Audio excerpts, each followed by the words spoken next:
مجھے آج تو واقعی کوئی خاص مسئلہ درپیش نہیں ہوا، البتہ کل رات کی واپسی کافی ہنگامہ خیز رہی۔ اگر تفصیل جاننا ہے تو مجھے اپنی نشست گاہ میں لے چلیے، میں کافی ٹھنڈ سہتا ہوا یہاں تک آیا ہوں۔ میری بات سن کر وہ دونوں واقعی شرمندہ سے ہو گئے۔ ہم تینوں گزشتہ رات والے کشادہ کمرے میں آئے۔ اس مرتبہ وہاں پہلے سے گاؤ تکیوں کے ساتھ کمبل موجود تھے۔ خشک میووں سے لبریز تھالی ہمارے بیٹھتے ہی خانم نے مہیا کر دی۔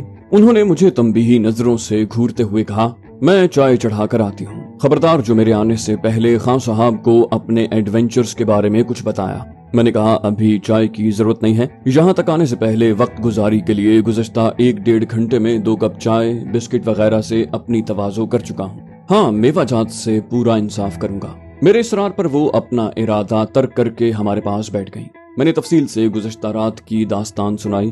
اس دوران میں ان کے چہروں کے بدلتے تاثرات دیکھ کر لطف اندوز ہوتا رہا۔ خانم خصوصاً خاصی ہیجان زدہ نظر آئیں۔ بالآخر تمت بالخیر کی نوید سن کر انہوں نے اطمینان کا سانس لیا۔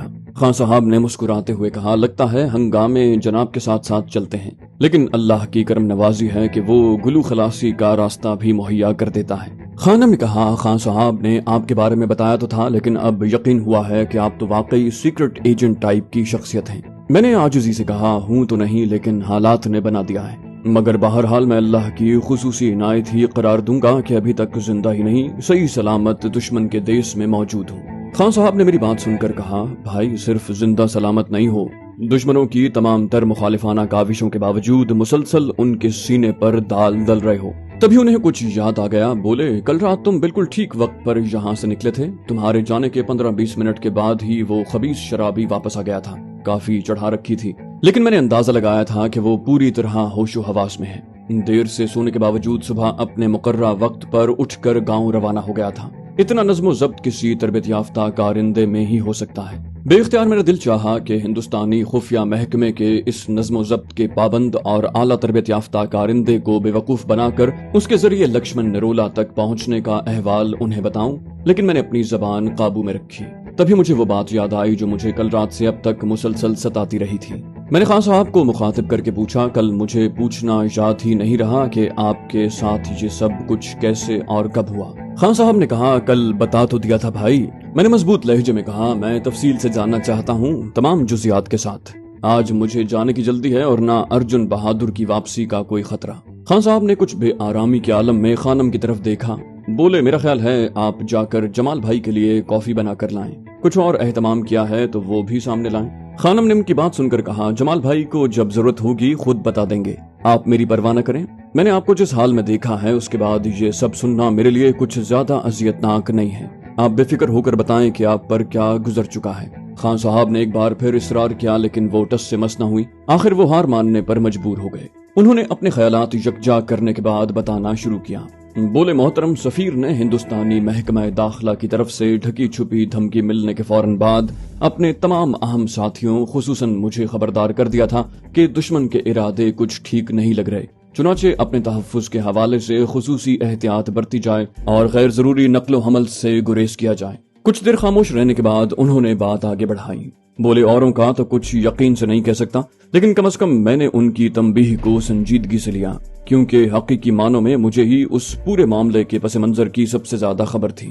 لہٰذا میں سفیر صاحب کے مشورے پر جمعے کے دن جامع مسجد میں نماز کی ادائیگی اور حضرت حاجی علی سرکار کے دربار پر باقاعدگی سے حاضری جیسے مشاغل سے گریز کرنے لگا، حتیٰ کہ اتوار کو سبزی منڈی جانے کا معمول بھی ترک کر دیا۔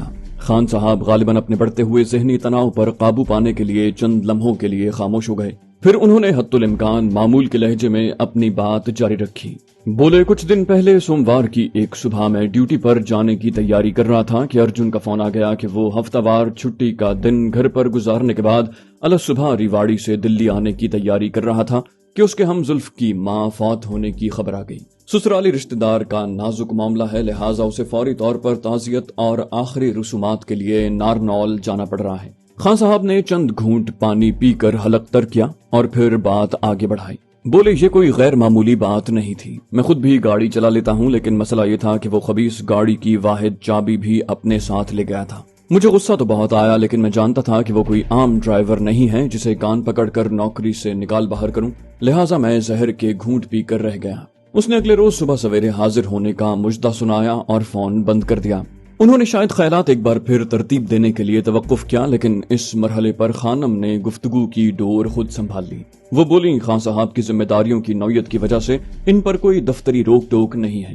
ویسے بھی یہ براہ راست محترم سفیر کو جواب دہ ہیں، لیکن انہیں ہمیشہ سے وقت پر ڈیوٹی پر حاضر ہونے کا جنون ہے۔ میں نے کہا کہ اپنے کسی دفتری ساتھی سے درخواست کریں کہ وہ آپ کو اپنے ساتھ دفتر لے چلے، یا سفیر صاحب گاڑی بھیج کر آپ کو بلوا لیں گے، لیکن انہوں نے صاف انکار کر دیا کہ میں اپنی خاطر کسی ساتھی کو زحمت میں نہیں ڈالنا چاہتا، اور دفتر سے گاڑی پہنچتے پہنچتے دوپہر ہو جائے گی۔ میں کسی ٹیکسی وغیرہ پر دفتر چلا جاؤں گا، واپسی پر تو بندوبست ہو ہی جائے گا۔ اتنا کہہ کر انہوں نے مزید تفصیل بتانے کی ذمہ داری دوبارہ خان صاحب کو سونپ دی۔ وہ دھیمے لہجے میں کہنے لگے، میں مانتا ہوں وہ میری غلطی تھی۔ ایک تو میری ذمہ داریوں کی حساسیت، اور دوسرے دشمن کے بگڑے تیوروں اور ان کی طرف سے باقاعدہ دھمکی کے پیش نظر مجھے بے احتیاطی سے گریز کرنا چاہیے تھا، لیکن مجھے خوش فہمی تھی کہ دشمن اس حد تک نہیں جائے گا۔ خیر، میں تو اپنی اس حماقت کو بھی خدا کی منشا و مصلحت سمجھتا ہوں۔ اگر میں شہناز خانم کا مشورہ مان لیتا تو خدا نخواستہ میرے کسی دفتری ساتھی کی زندگی بھی خطرے میں پڑ سکتی تھی۔ تبھی انہیں احساس ہوا کہ گفتگو کا تسلسل بگڑ رہا ہے، لہٰذا وہ ایک بار پھر اس صبح کی رویداد کی طرف پلٹ آئے۔ بولے، میں تیار ہو کر گھر سے نکلا، خانم بھی میرے ساتھ گیٹ تک آئیں۔ 10 منٹ انتظار کے بعد بھی کوئی ٹیکسی نہ آئی تو میں نے بلا وجہ کی تاخیر سے بچنے کے لیے ایک آٹو روکا اور دفتر لے چلنے کو کہا۔ ڈرائیور پرانی دلی چاندنی چوک کا رہنے والا مسلمان نوجوان تھا۔ آصف محمود میرے لہجے سے بھانپ گیا کہ میں بھی ہم مذہب ہوں۔ راستے میں نہایت احترام اور یگانگت سے بات کرتا رہا، لیکن وہ جیسے ہی اپنا آٹو چھوٹی سڑک سے میرے دفتر کی طرف جانے والی بڑی سڑک پر چڑھا، لگ بھگ 2 فرلانگ آگے اچانک پیچھے سے آنے والے ایک ٹرک نے آٹو کو ٹکر ماری اور کچلتے ہوئے گزر گیا۔ اتنا کہہ کر خان صاحب خاموش ہو گئے۔ اس مرتبہ خانم نے بھی لقمہ نہیں دیا۔ کچھ دیر وہاں سناٹا چھایا رہا۔ پھر خان صاحب نے خود کو سنبھالنے کی کوشش کرتے ہوئے گفتگو کا سلسلہ دوبارہ جوڑا، لیکن وہ اپنے لہجے میں در آنے والا رنج و الم چھپانے میں ناکام رہے۔ بولے، مجھے صرف اتنا یاد ہے کہ ٹکر مارنے کے بعد ٹرک ہمارے آٹو کو لگ بھگ 50 گز تک گھسیٹتا لے گیا تھا۔ پھر مجھے کوئی ہوش نہ رہا۔ ہولی فیملی ہاسپٹل میں آنکھ کھلی تو پتہ چلا کہ میں موت کو چھو کر واپس آیا ہوں اور جان کے صدقے میں ٹانگ سے محروم ہو چکا ہوں۔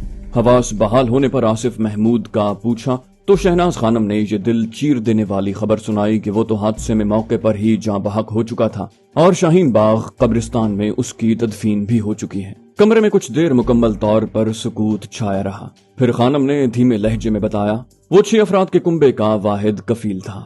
3 سال پہلے شادی ہوئی تھی اور 2 سال کی پیاری سی بچی کا باپ تھا۔ نوجوان بیوہ کے علاوہ 2 چھوٹی بہنیں اور بوڑھے والدین کو روتا تڑپتا چھوڑ کر گیا ہے۔ وہ ان کے لیے اپنے آنسو روکنا آسان نہیں تھا، لیکن وہ سینے پر پتھر رکھ کر بولتی رہیں۔ خان صاحب کے دفتری ساتھیوں اور مجھ سے جو بن سکا اس مظلوم خاندان کے لیے حاضر کر دیا، لیکن ان ظالموں نے جو زخم لگایا اس کی تلافی بھلا کیسے ہو سکتی ہے؟ یہ سب سن کر میری دلی کیفیت کیا ہوئی میں اسے وضاحت سے بتانے سے قاصر ہوں۔ بس یوں سمجھ لیں ان باتوں نے دل چیر کر رکھ دیا، لیکن کچھ ہی دیر میں رنج و غم کی جگہ میرے دل و دماغ میں غیظ و غضب کی آتشی ہواؤں کے جھکڑ چلنے لگے۔ وہ لکشمن نرولا میرے قیاس سے کہیں زیادہ بدخصلت بھیڑیا ثابت ہوا تھا، جو انتقام کی آگ میں اس قدر اندھا ہو گیا تھا کہ خان صاحب کی جان لینے کی دھن میں اپنے ایک ہم وطن نوجوان کی زندگی کی پرواہ بھی نہ کی تھی۔ بلا شبہ یہ شخص بدترین عبرتناک موت کا مستحق تھا، لیکن اس کا اعلی کار وہ لعنتی ارجن بھی اس بھیانک جرم اور قتل ناحق میں برابر کا شریک تھا۔ مجھے خان صاحب نے خیالات سے چونکا دیا۔ وہ غالباً موضوع بدلنے کے لیے کہہ رہے تھے۔ بولے، یار تم نے یہ تو ابھی تک نہیں بتایا کہ کسی کام سے میری طرف آئے تھے یا اس طرف سے گزرتے ہوئے مجھ ناچیز سے ملنے کا خیال آ گیا۔ ان کی بات سن کر میں چونکا۔ میں کیا سوچ کر منڈی گوبند گڑھ سے نکلا تھا اور زندگی مجھے گھیر کر کس دردناک سانحے سے روشناس کر گئی ہے۔ میں نے اپنے خیالات جگجا کرتے ہوئے کہنا شروع کیا۔ خان صاحب، میں نے ایک خبر پڑھی تھی جس نے مجھے بےتاب کر دیا ہے۔ وہ بظاہر چھوٹی سی خبر میرے دماغ پر ایٹمی بم کی طرح گری ہے، اور میں ابھی تک حیران ہوں کہ دشمن دیش میں رہ کر اپنے وطن کے تحفظ کے لیے ہمہ وقت جان کی بازی لگانے والے میرے ساتھیوں میں سے کسی نے مجھے پاکستان کی سلامتی کے لیے شاید ہندوستانی طیارہ بردار جہاز INS وکرانت سے بھی زیادہ خطرناک اس حربے کے بارے میں نہیں بتایا۔ اس سے پہلے کہ وہ میری سوالیہ نظروں کے جواب میں کچھ کہتے، میں نے کہا، میں نے دی انڈین ایکسپریس کے چندی گڑھ ایڈیشن میں پڑھا ہے کہ ہندوستانی جنگی طیارہ ساز ادارہ ہندوستان ایئر کرافٹ کمپنی کی طرف سے ملک میں مقامی طور پر تیار کردہ پہلا فائٹر بمبار طیارہ HLA ماروت اپنی پہلی آزمائشی پرواز کے لیے تیار ہے، اور سرکار کی طرف سے منظوری ملنے پر بہت جلد یہ پہلی مرتبہ فضا میں بلند ہوگا۔ اس طرح ہندوستان ایشیا میں پہلا جنگی طیارہ ساز بننے کا اعزاز حاصل کر لے گا۔ میری بات سن کر خان صاحب چونکے، تاہم انہوں نے مجھے بات پوری کرنے دی، پھر گہری سانس بھر کر کہا، بھائی میں ضرور بتاتا، تمہیں نہیں بتاتا تو اور کس کو بتاتا؟